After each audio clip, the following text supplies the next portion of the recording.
Explore your thoughts. Learn what you think you already know. We're taking you on a journey to the other side. Welcome everyone to another edition of The Other Side. Our election coverage for Avoyelles Parish continues as we interview for District 8, Mr. Sam Pearce.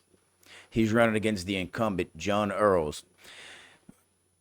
Mr. Pearce, first of all, I want to tell you thank you for coming on the program. Thank you for inviting me. Yes, sir, absolutely. I appreciate you coming on. We're going to keep doing these interviews to try to get the information out to the public, and that's what we're here for. This is your chance to get your information out to the voters. Like one person I interviewed, he was telling me that he was saying how much he enjoyed it because he was an incumbent. Because he says whenever we're campaigning, we don't have the time to spend 15, 20, 30 minutes, 40 minutes or whatever explaining these topics. But this way on a podcast, it lives forever. Yeah. It's there. They can watch it whenever they want. So I think it's very important, and I really appreciate you coming out to the program. So, Mr. Pearce, if you can just tell us a little bit about yourself. So what's your background, or do you work, or you retired, and how long have you been retired? Well, I've actually retired twice. I'm a retired farmer, and a few years ago, my son-in-law took over the farm, and he crashed his crop duster and didn't walk away from it. So I had to step back in last year and help with the harvest, get the crops harvested. Sad day for us, but afterwards I was able to retire a second time. Yeah. So right. I'm now retired again. Right. Permanently retired. Permanently retired. For now, because now you're running for office, so you won't be all the way retired if you were to get elected, right? Right. That's correct. So why are you running? Now that you're retired, you can be enjoying the good life. And my life had gotten really simple. And I like my life simple. But I kind of got upset with the arrogance of the police jury when they decided that we didn't have the right to look at home rule charter. And I don't know if I like it or not, but I want to look at it. And so I decided that what I needed to do was get involved. My wife and I have always said, we fuss all the time about the politics in the parish. And we've always said, if we're not going to get involved, we need to stop fussing. So we decided to get involved. You know, that's kind of something that I've been talking about on previous interviews. I apologize to the audience that's been watching these podcasts because I've mentioned it several times. You know, I grew up, everybody complaining about the police jury, but nobody gets involved. And a lot of times the things that they're complaining about, it may be legitimate, it may not be.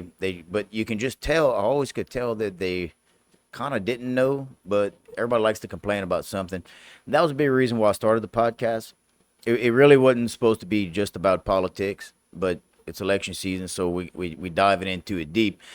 But that's my way of getting involved, is inviting the candidates on to let other people, hopefully it can inspire them to get involved, to learn. You know, I'm hearing both sides from everyone, pro home rule charter. There are two sides. There absolutely are two sides to it. All we want to do is look at it. That's right, yeah. And that seems to be the biggest topic that I've seen so far, talking to, you know, the local public and the elected, election candidates. Seems to be the home rule charter. Then there's the garbage tax as well. So that's the two big topics kind of floating around. I have another couple of big topics. One of them is term limits. Yep, that's another one. We either have to have term limits or age limits, or maybe both. Right. So the judges have age limits, right? Our district court judges. That's correct. There's age limits, and a lot of other, maybe not too many local positions, but like your representatives, things of that nature, and of course your all of your state Congress, officers are term limited. Right, they're now. term limited as well. So that's another thing. So you would support term limits? Absolutely.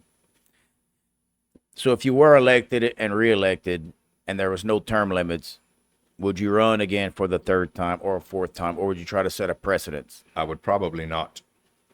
unless I had a burning desire to finish something, this is not something that I really wanted to do. I'm doing it because I think we need it. And I'm also doing it because I'm willing to shut down my own job. I would like to see the police jury system go away. Interesting. So let's stick with the home rule charter since we brought that up just now. So your thoughts on it? It should be brought to the ballot. Absolutely. All right. No two ways about it. So right now, currently, what's going on is the police jury. So my understanding of it is the police jury, I guess, could have made it a lot. It could have made it flow a lot easier. They could have either have been the commissioners, or they could have appointed the commissioners, and then you wouldn't needed the petitions and things of that nature. But there was the petition that passed, and they had the numbers, they had it signed and registered. But the big fight is that there wasn't wards in precincts. There was they had the signatures, but they didn't have the information. When you're looking for an excuse, any excuse will do. Right, and that was the excuse. And that was the excuse that they jumped on. Yeah. Do you have any idea where it is now? I interviewed Kirby the other day. I don't know if you've seen the interview. He says, so he explained how it went to the district court, and then the police jury lost. They appealed it, went to the Third Circuit. Then the other side appealed it, went to the Supreme Court, and the police jury won. And the other side reappealed it, and now it goes back to My understanding something is else. that it goes back to the local court. All right, the district court The district level. court, yeah. And they just reevaluate or something. That was one I kind of didn't understand. Well- Because I thought when it goes to the Supreme Court, it's Yeah, you would Supreme, think so, but- but the Supreme Court didn't rule against. They sent it. They kicked it down, back down to the court. okay. Well, that makes a difference. Yes, it does. Right there. So, Mr. Pearce, you're running against John Earls. Yeah. He's the incumbent in District 8. He's been there for a few years. Are you running against him, or are you just running to try to insert yourself into the police jury? More to insert myself into the police jury. I've known John most of my adult life. In fact, we went to high school together. And I'm not mad at John. I'm mad at some of his votes. I should probably just leave it at that. Right. Okay. Well said. So I guess in particular would be the home rule charter and things. You wouldn't want to go any further than that. Fair enough. So if you could give the parish an overall grade from roads, drainage, the whole construct of the police jury system, how they work together, the decisions they make. Well, the police jury doesn't work together. Each one runs his little district as his own little kingdom. And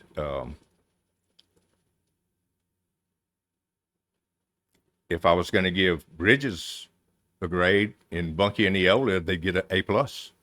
In Spring Bayou, they'd get an F. So, and most of the roads in the parish are not really that bad. They've actually done a decent job with the roads, but you have a few, like there's a road in the back of Evergreen called Stubblefield Lane that's I know where that is. one continuous pothole from one end to the other. Right. I know a few of them in multiple districts, like Bradley Armour was on from District 1. He mentioned River Road right down the road in Fifth Ward, and that one is pretty terrible. There's I think it's District 2, Furman Lane. There's several. I know they can't fix them all overnight, and there'll always be the funding issue. But when you split the funding up 9 ways, it's a lot harder to do one big project. Right. And that's how they do it. And I guess that's the fair way, but it's not a good way.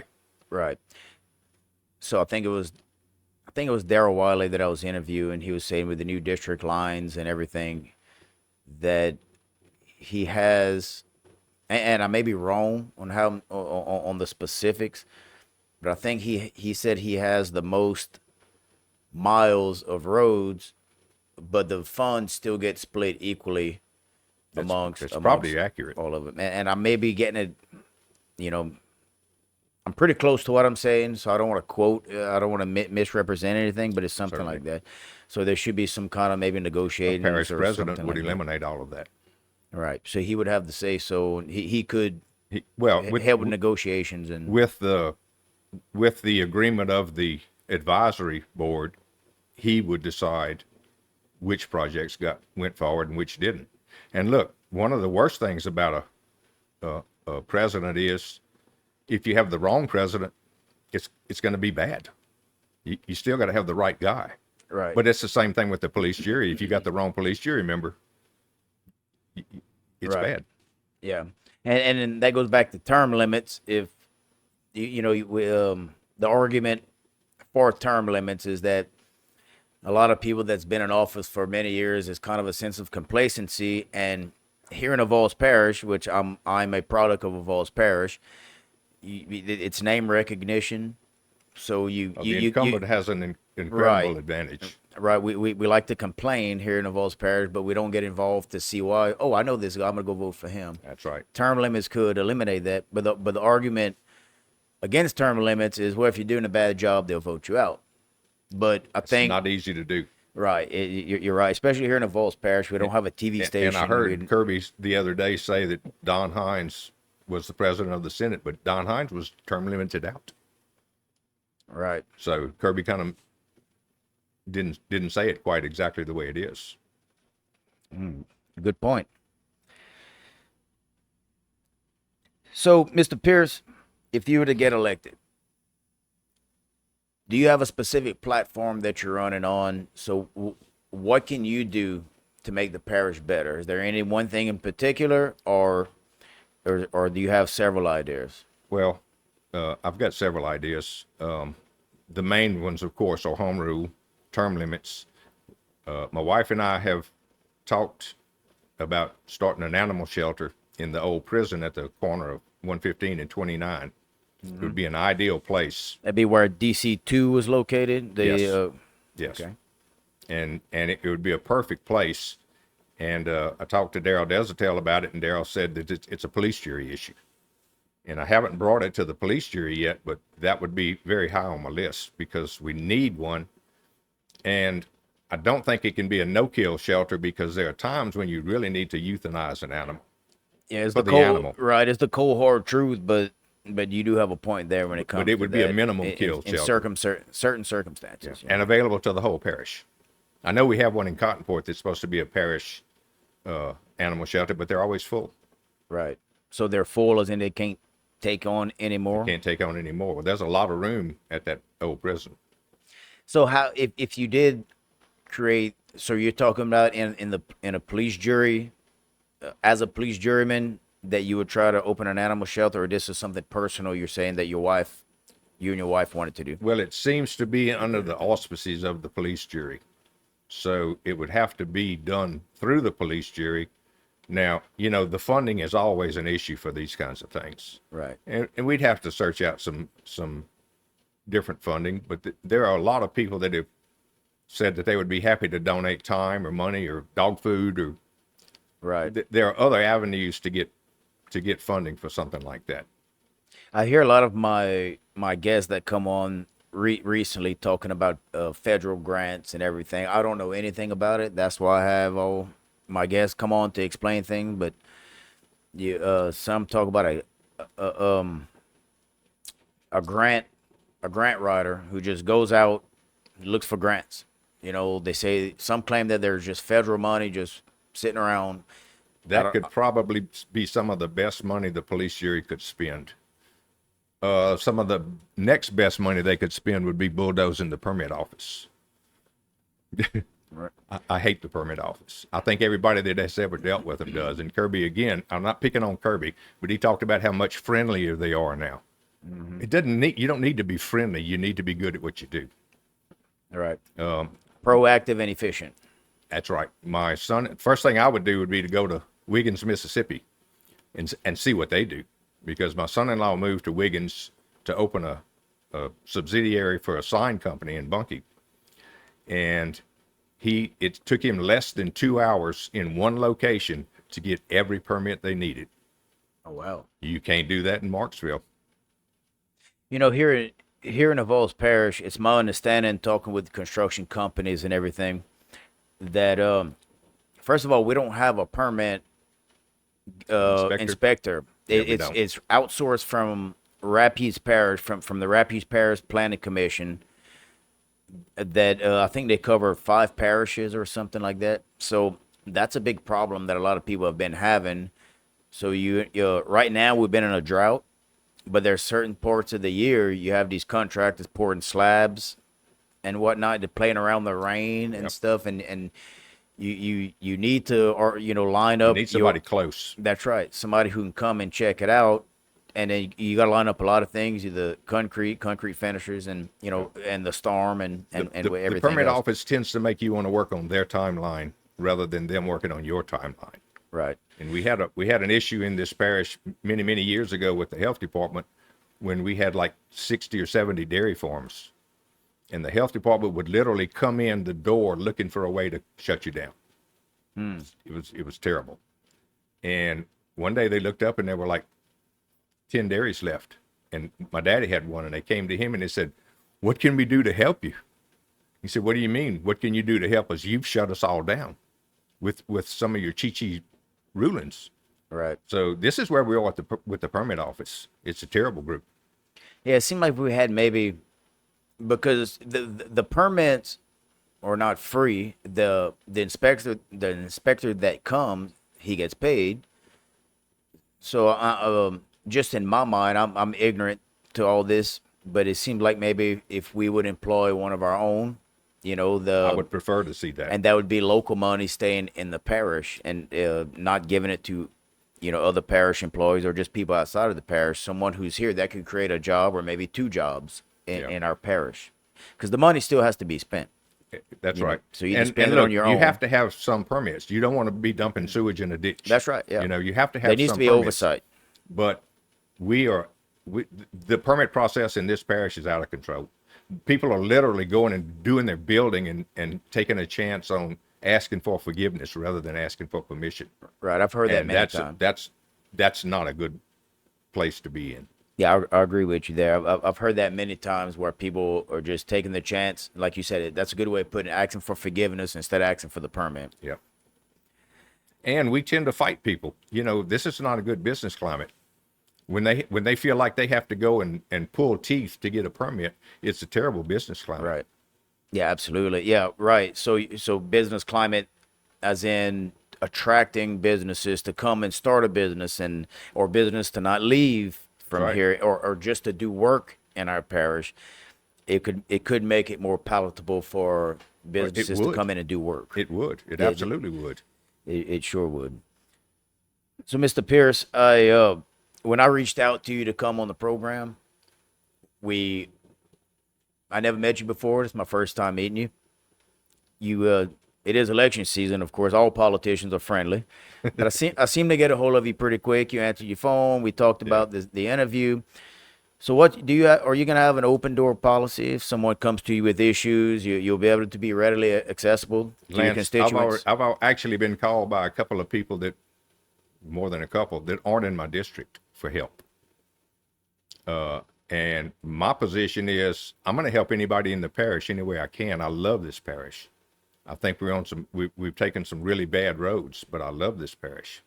It's home. It's home, and it has always been home. In fact, only time I left, they went and got me and made me come back. You can't stay retired, can you? And stay retired. All right, so I'm gonna ask you this tough question right here. Can you explain your district, the Yeah, boundary I lines can and do a everything? reasonable job of it. It's pretty convoluted. Yeah, my producer's gonna pull it up right, so the audience is gonna be looking at it right now. we start at the St. Landry Parish So line. right quick, Mr. Pierce. So for the viewers looking, it's everything in. It's the only thing that doesn't have a bright color. It basically looks like just the map. That's District 8. So from there you can zoom in a little bit, Emily, and if you can keep up with what he's saying, that's fine. If not, we kind of, and while Mr. Pierce explains the boundaries. Okay, we start at the St. Landry Parish line at the very Right, so that's southern, the southern tip border. of Avoyelles. We come up through. We take in about 30% of Bunkie, the town of Bunkie. We take in all of the town of Evergreen. We take in probably 30 or 40% of the town of Cottonport in the surrounding area, Brassy Lane, Highway 107. And we run up to the edge of Hesmer, and then we run over and run up to the edge of Mansura. But we're a lot of the lines we're only south of Highway 114 from Hesmer to Mansura, and we're only south of Pink's Lane around Mansura. Well, south and then west, because it makes a big loop. But it's pretty convoluted. In fact, I went to a house today and gave the lady a card, and when I left, I really wasn't sure she was in my district, because it seems to stop right in the middle of Cottonport. There's one street that it just stops. Right. So I may I may ask some people to vote for me. It's on the other side of the road. Yeah. Yeah, that happens. I've been kind of studying these districts lately, and I know they have to draw the line somewhere, but sometimes it gets in some communities to where the right side is one, and then the the left side, the other side of the road is something else.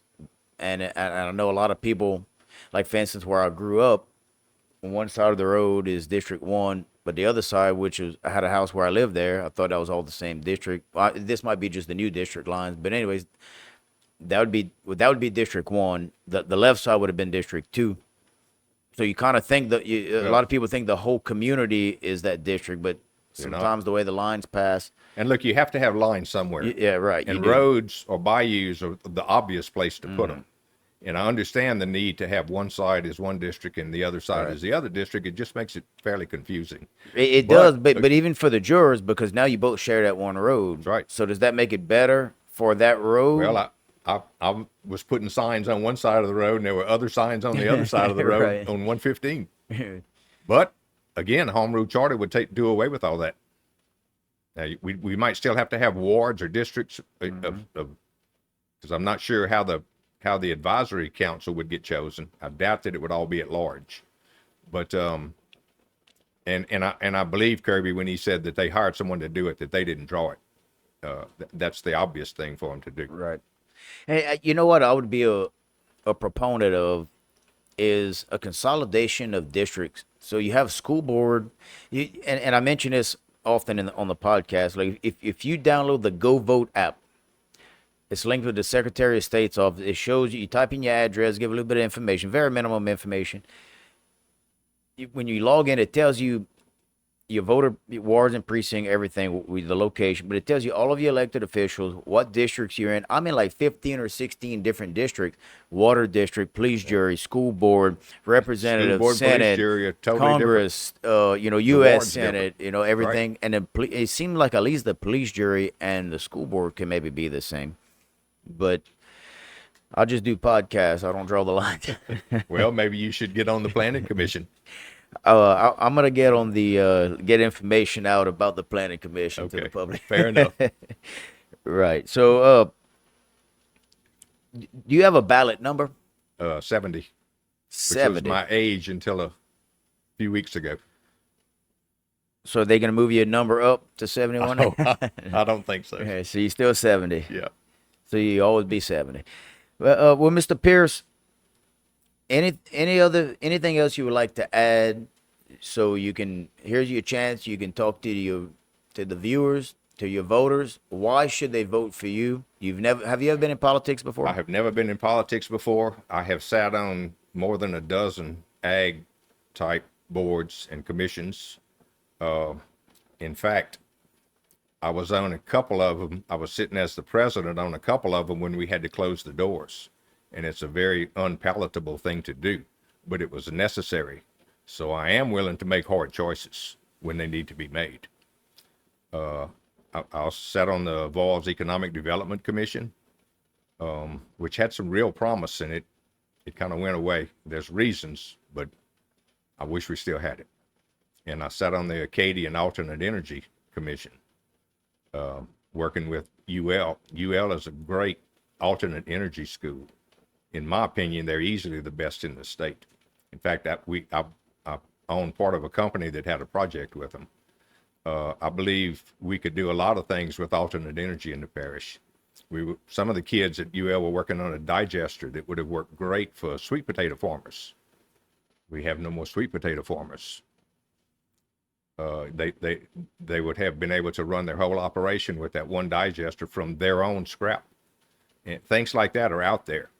We're not looking for them. In fact, we tend to fight things like that in the parish, it's just not a good way to try to do things. All my children moved away.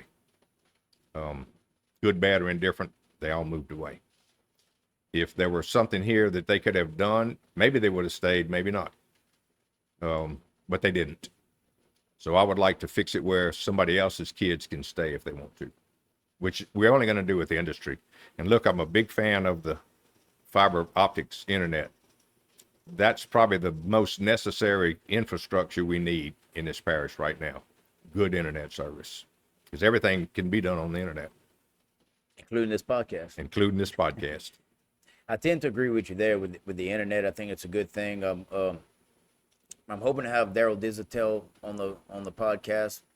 You know, here in the next few weeks before the election time, I'll interview the representatives running as well. That's a question we can ask them. A lot of people asking, well, what's the progress of it? Where are we at? What stage are we on? But I think that is a good thing, like you said, for infrastructure. You also mentioned something earlier off the record that you wanted to mention on the record. Yeah, my wife and I are going to host a dinner, a supper, at the Hayes Auditorium in the Pavilion on October the 28th from 5 to 8. And my son, Adam Pearce, is going to come and provide the music. He's been on The Voice, pretty well known in the area. And a lot of times we have young people that can't come because most of his playing is in ballrooms. But he's going to come do the entertainment, and it's family friendly.